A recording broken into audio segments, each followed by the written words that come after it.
What is up, guys? Another month of 2025 now in the rearview mirror. It's fucking March already. How is that possible? Anyway, you know what time it is. Whenever we have a new month, we look back at the month that was previous. And so I'm going to talk about all of the brand new release films that I was able to check out in the month of February 2025, of which I had 8 films. Coming in at number 8 for me, not really much of a surprise, is the new Amy Schumer Netflix comedy called Kinda Pregnant. I did not expect to like this whatsoever. I don't even think Amy Schumer expected this to be good.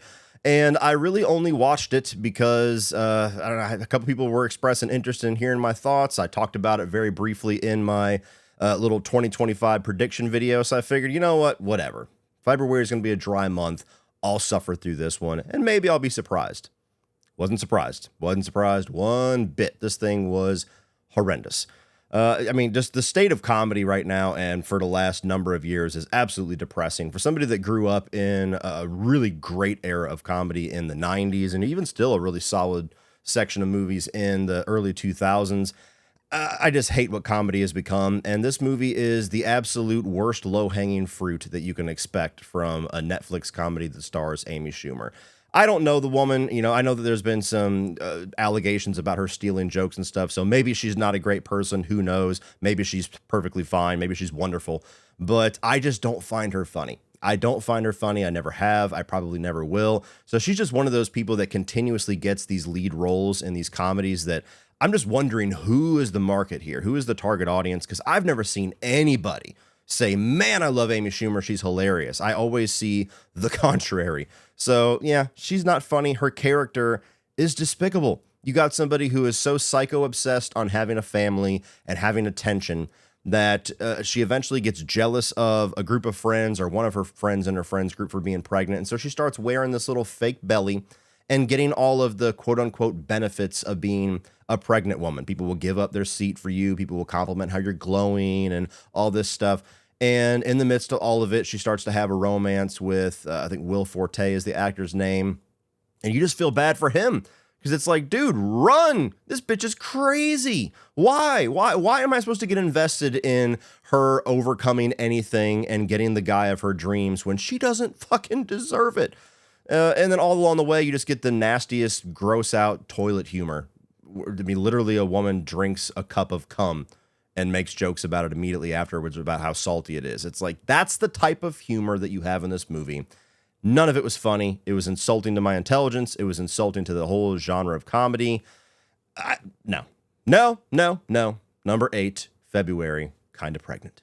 Coming in at number 7 is a film called Little Bites that I saw at last year's Fantastic Fest that is just now being released. This is written and directed by Spider One, who is Rob Zombie's brother, and also was the frontman of Power Man 5000.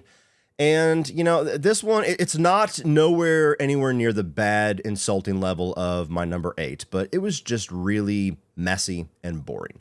This is a film where you basically have this woman who has like a vampire in the basement that she allows to slowly feed on her, hence the title, Little Bites. And the whole thing is like this metaphor and this allegory for toxic, codependent relationships. And I just don't feel like the actual surface level story of the movie of this woman with a vampire in her basement and the overall allegorical story about toxic relationships ever really completely came together and meshed right. And so even by the end of it, the way that everything wraps up, it doesn't feel like a satisfying or a sensical ending for just a woman with a vampire in her basement storyline, nor does it really make a whole lot of sense as like a exclamation point on whatever message they're trying to tell here. So it's a very slow film. It's very deliberately paced, and I didn't feel like the payoff ever really came. I just left really puzzled and confused. You get some good performances here. You know, the lead actress, she was also in the opening of Terrifier 3. She's very good. And I think that the creature design for the vampire was pretty cool.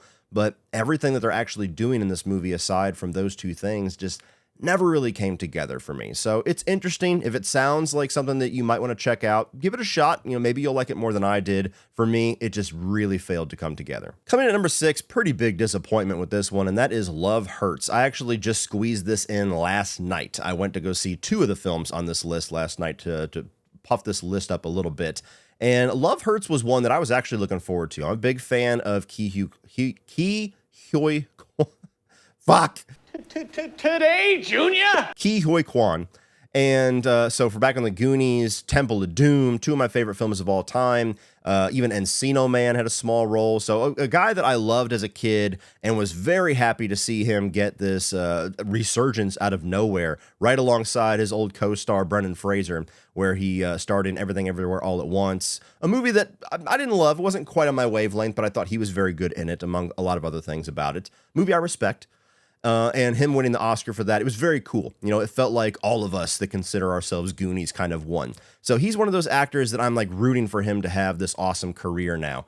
And Love Hurts felt like the right thing for him to do. It's kind of like the Jackie Chan route of let's do something like Shanghai Noon or A Rush Hour with Ke Huy Quan. And so it's a story about this guy who is a kind of a nerdy little realtor where suddenly these assassins and everybody are coming at him. And it turns out he had a past where he was this badass fucking killer. And so he's got to kick everybody's ass and survive and kind of reunite with this girl that he has a huge crush on. And that felt like a perfect premise to have some really cool fight choreography, some good comedy, and a fun role for him to do. But the movie is just not good. And it was a bummer whenever it came out because I wasn't able to see it. I was in LA and everybody was just trashing it left and right. And I was like, damn, is it really that bad? And so I figured when I saw it last night that I would probably walk in with such low expectations that I would actually end up enjoying it more than the majority. Nope. The fight choreography was okay. I think it was overly cartoonish. Like none of it really made any kind of logical sense. I mean, you literally have a point where they stuff him into a fridge and two guys just pick up a whole ass refrigerator like it's as light as a fucking pillow and just throw it across the room. And I'm like, okay, are we superheroes? What's going on here? Like I can dig over the top violence and over the top action, especially in a silly movie like this. But there was just moments where it was way too far, way too cartoonish. I couldn't believe anything that was happening. And so there was no stakes. And I think that he does as good as he can with what they give him. I think he is capable of being a leading man and doing movies like this. But the story, it's whatever, you know. It's a variation of a story that we have seen so many times. I mean, you have a regular person who turns out to be this badass who had a past, and they have to, you know, their old past life starts to converge with their new refound life. That's Long Kiss Goodnight. That's the Bourne movies. That's John Wick. That's Nobody. And all of those movies are significantly better than this. And I'm sure I'm missing a few of them. So it's a very cliche setup. And they just don't do anything with it. The whole romance angle, I mean, the Valentine's angle wrapped in with that doesn't even feel like it's the heart of the movie, no pun intended. It just kind of feels like something they tacked on so that they can market it for February. The story between him and who's the ultimate antagonist never really gets a whole lot of steam. You never really feel invested in all of that. And so it's just a dud movie. It was only an hour and 28 minutes long, and it felt like it was over 2 hours. I actually checked my watch at one point, like, my God, this has got to be wrapping up soon. Fuck, I have 30 minutes left. So for a film that should be very easy win, very easy, digestible, fun entertainment, it was a total chore to get through. So, you know, I would rather rewatch this than Little Bites, but it wasn't good. Coming up quite a bit from my bottom three, number 5, we have Osgood Perkins' new film, The Monkey. And I suspect this is a movie that will probably be better over time for me. I think when I rewatch it, I'll enjoy it more than what I did on my first watch. But this is a film that I was really looking forward to because I really enjoy Osgood Perkins' style. You know, Blackcoat's Daughter is a drag to get through, but the style of it, I like. Long Legs, I really enjoyed last year. Not really a movie I think I will rewatch much, but I enjoyed it.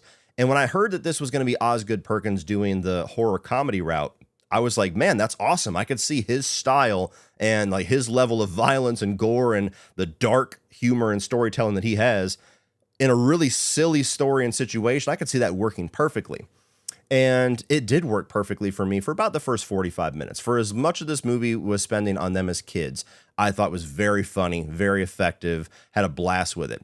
As soon as it shifted and went 25 years into the future and you catch up with these two main characters as adults, it just lost something for me. I don't know if the kids were just more charming in this scenario than the adults.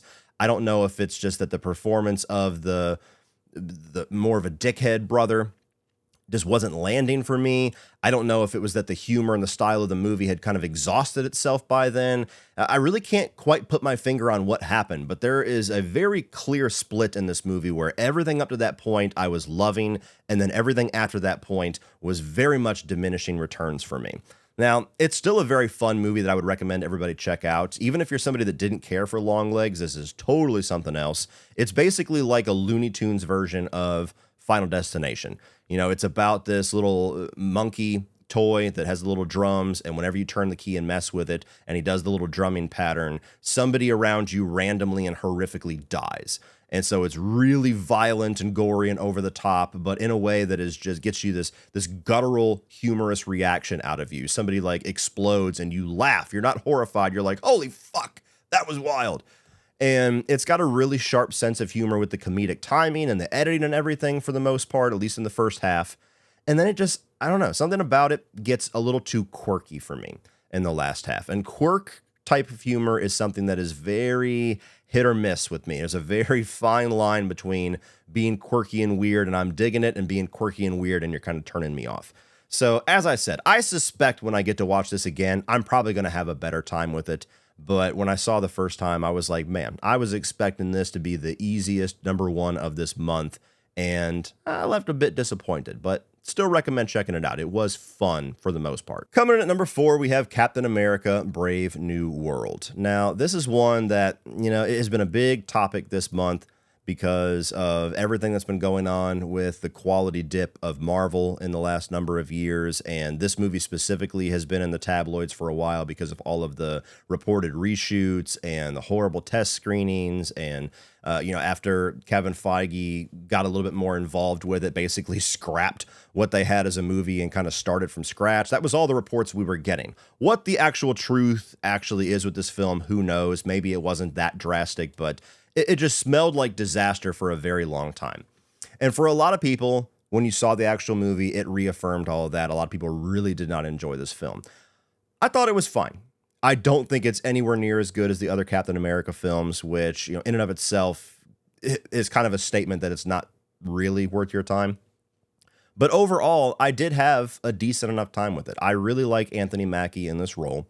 I think that there was some pretty good action sequences, especially in the third act of the film. The one on the water, it's kind of like Top Gun, was very entertaining, even though we all knew it was coming, and the trailers showed basically the entire sequence in spots. The Red Hulk fight, I thought, was pretty fun.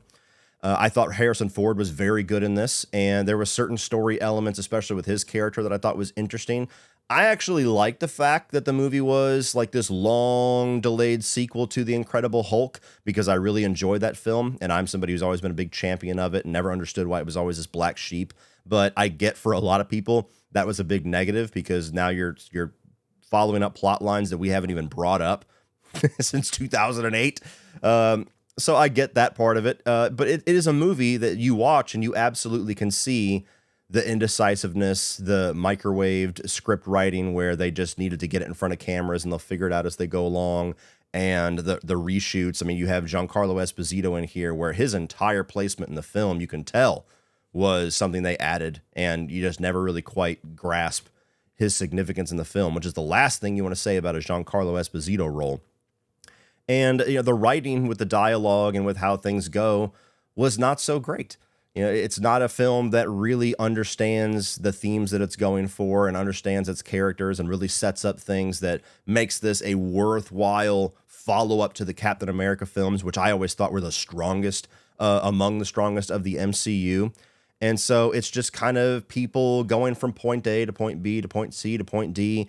And, you know, the one thing that I'll say that's probably going to be hopefully the necessary evil of this movie existing is that it does really kind of bring a lot of lingering plot threads together. It it brings together the Incredible Hulk stuff that's been dragging for 15 years. It brings together some elements from Falcon and Winter Soldier and from a couple other smaller things that have come out here recently. You got, of course, the Eternals, the big thing coming out of the ocean that we've never addressed since that movie. A few other things too.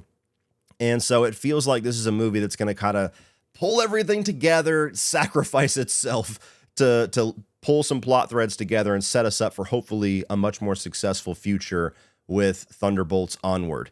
But only time will tell. As is, it's a movie that was fine. I had some entertainment out of it. I did not hate it. I was not miserable watching it, but it was just okay. And I'm tired of superhero movies in general, but especially MCU movies where I walk out and say, yeah, it was okay. I didn't hate myself watching it. No more. Please, no more. And now we're at the top three, and all three of these movies I enjoyed. I enjoyed quite a bit. So these are the three that I would say are most worth your time and attention. Now you have My Dead Friend Zoe. And this is a movie that was not on my radar whatsoever. And so I really only watched it last night as kind of a time filler to give me enough to do until they played Love Hurts, which only played at 9:45 p.m. last night. So I really did not have this movie on any kind of agenda to actually see, and didn't even know what it was about. I mean, you can read the title and you can get a bit of an idea, but essentially what this is, without saying too much, because it is a movie that tries to play coy with what it's actually about, is you have a woman who was a veteran who served, I think, 8 years in the military and deployed to Afghanistan and stuff, and she has PTSD. And so you have part of the movie that's spending in her current time where she's dealing with the PTSD. She's going to these meetings that are led by Morgan Freeman, and she's trying to deal with the grief of the loss of her friend Zoe. And then you have these little snippets of time where you go back to the time where she was actually in the military with her friend Zoe, and it's basically all leading up to the reveal of what happened to Zoe. And it's a film that right away, it kind of has a little bit of a dark sense of humor because she actually communicates with her friend Zoe as like a ghost. It's kind of like Harry Morgan in Dexter. And what I liked about the film is I think it all has really good performances. You have the lead actress who most of you will recognize from The Walking Dead, who's very good here. You have, of course, Morgan Freeman in a smaller role, but he does really good with what little bit of screen time he has. And then you have Ed Harris, who is her grandfather. And I love Ed Harris, one of my favorite actors of all time. So he's really good here as well. And I think that the movie does good at hitting those sweet, heartwarming moments. You know, she has a guy that she eventually meets, so they have a little bit of a meet cute situation that has a lot of really good, charming, romantic comedy kind of vibe to it. A lot of the humor with her and Ed Harris as this, cranky old man who's got Alzheimer's, I think is pretty charming and heartwarming. So it's an enjoyable movie to watch despite some of the dark subject matter. Where it kind of falls apart for me and doesn't completely come together is simply the fact that they try to play coy with what the movie's actually about by treating the death of Zoe as like this mystery, this reveal that we're literally going to spend the entire film building up to as if it's going to be this, shocking revelation. And when it actually reveals what happens and kind of uncovers what the overall message of the movie is about, I just didn't feel like treating it as a reveal was the most effective way to do that. I feel like they really test your patience with, basically it's this one sequence of them on guard duty in Afghanistan that you continuously see like 10 seconds, 15 seconds, 30 seconds of it just spliced throughout the movie. And by about the 10th time they do that, you're just like, fuck, can I just find out? Like, it's like the death of 1,000 cuts trying to get the end of this little sequence and figure out what happened. And so it tested my patience a little bit, and I feel like it dulled and numbed a little bit of the intended effect that they were going for when eventually in the third act they reveal what happened and why it's such a devastating thing for the main character. So it is a movie that I recommend seeing. I think if you have military experience and you have things that can relate a lot to these main characters, it's going to hit way harder for you than it would for me. But overall, it's a movie with a good message. It's a movie with good performances. It's enjoyable to watch. It's not like a total downer, even though the subject matter they're dealing with is very serious and depressing. And so I recommend you check it out if you're interested in it. I just wish they had found a way to get their message across a little differently. I think it would have hit a bit better for me. Coming in at number 2, we have Heart Eyes, the new Valentine's Day slasher film. And this is one that, a lot like The Monkey, there was a good bit about it that I really enjoyed. And then there were certain elements of it that I felt like just didn't quite come together for me. But overall, this is a film that I look forward to checking out again. It was a very fun slasher film. I love the fact that it was hard R, so you get some really gory kills. It's a little front-loaded. There's a whole section in the film where I feel like the kills aren't as exciting as the last couple and the ones that open up the film, but you get some really good kills here. I think the Hard Eyes Killer is a cool look that definitely has some icon potential, and we're probably going to get a sequel to this because it was successful. All of the performances are really fun. Like, you got Mason Gooding here that I really enjoy. Olivia Holt is a lot of fun. I think they have really good chemistry with each other as the two leads. Of course, you got actors that I've always enjoyed, like Jordana Brewster and Devon Sawa, and then a few others in here. And what's interesting about the movie is they really try to split the entire focus of the film, half of it being this really ultra gory, serious slasher film, and the other half of it, this really silly, almost comedically cliche romance film, this romantic comedy. And the movie balances all of that pretty well. I don't feel like the comedy itself landed for me as much as I would have liked. There's a number of background bits that got a good laugh out of me. That's not the focus of the scene, but it's something funny happening in the background, or something sound design-wise happening in the background that got a good chuckle out of me. But there's a number of jokes here that just, I don't know, it felt a bit like try-hard humor to me once in a while. And I was not a big fan of the ultimate reveal of the identity and the motivation of the Hard Eyes killer, which is a big deal when you have like a whodunit type slasher like this, where that's the entire crux of the climax of the film. So I enjoyed this one. Didn't completely come together. Wasn't like a huge home run for me, but I look forward to rewatching it again. I think they were successful enough to see a sequel, and I look forward to seeing a sequel. But number one for me this month was actually The Gorge. This is a new Scott Derrickson film that was released to Apple TV Plus, and it's essentially a romance, political thriller, sci-fi, horror, 3 or 4 other subgenres thrown in there. Now, this is a big genre blender, a pretty ambitious one. You know, typically when you see a movie try to blend genres, it's usually 2, 3 max. This is going for like 5 or 6. And I think they do a pretty damn good job with that. And it makes every act of the film kind of stand out as something different, and it feels different, and it keeps the pacing of the movie really fresh. And so you have Miles Teller and Anya Taylor-Joy, who are these badass snipers from 2 different countries that are assigned basically a watch job for a year, where they're supposed to just keep watch over this gorge for 365 days, don't communicate with the other side. And the way that it's kind of pitched to Miles Teller when he first gets there by his predecessor is that they're guarding the door to hell, the gate to hell. And so presumably there's creatures, there's something otherworldly down in the gorge. And so you have a film that starts off as kind of like this meet-cute romance movie between these 2 snipers and 2 lead actors that I think are very good together, and I like them as actors. And then eventually, as they're forced to descend into the gorge, you get into some of the creature feature stuff and more of the action and more of the horror and the sci-fi, and then you get into some of the political intrigue and the political thriller stuff. And so for me, it was a really fun movie to watch that especially it was enjoyable for me because my wife really enjoyed it. And there's not many movies that I watch, especially that are like big picks for me, that she really gets into. And she was glued to the screen during this one. And so that was a fun experience for me as something that has all the things that I like in a movie, but also has all the things that she likes in a movie. And so we both kind of got to enjoy it in the same amount together, which was really fun. I don't think that Miles Teller's character is nearly as interesting as some of his previous characters, or even as Anya Taylor-Joy's character. He's kind of the more quiet, stoic one. So he's very good with her. His chemistry is good, but his character itself is a little dull for me. Some of the answers that you get, I didn't think were the most original in the world. When it eventually starts to reveal the actual nature of what's happening, I felt like it was pretty obvious. It wasn't like this big revelation for me. And so I do think the film starts stronger than it finishes, but overall it was a fun time. You know, I wish I could have saw it in theaters. That's the other thing. You know, why movies like this that have huge budgets like this go straight to streaming? I know Apple has fuck you money, but come on now. I wish I could have seen it in theaters, but I really enjoyed this one. I could see me rewatching it, and Scott Derrickson's just one of those filmmakers that I like his style. I like the types of projects that he decides to make, and this one was a fun one. So comes in at number 1. Well, that's it for this one, guys. If you enjoyed that, please click over here for all of my 2025 new release reviews. And if you enjoyed this style of video, click over here for a playlist of all of my 2025 month wrap-up videos. If you're watching this in real time, we only have 2. If you're watching in the future, we'll have a lot more. Like, share, hit that subscribe button so you don't miss everything in the future. And as always, remember, opinions are like assholes, but that doesn't mean you have to be.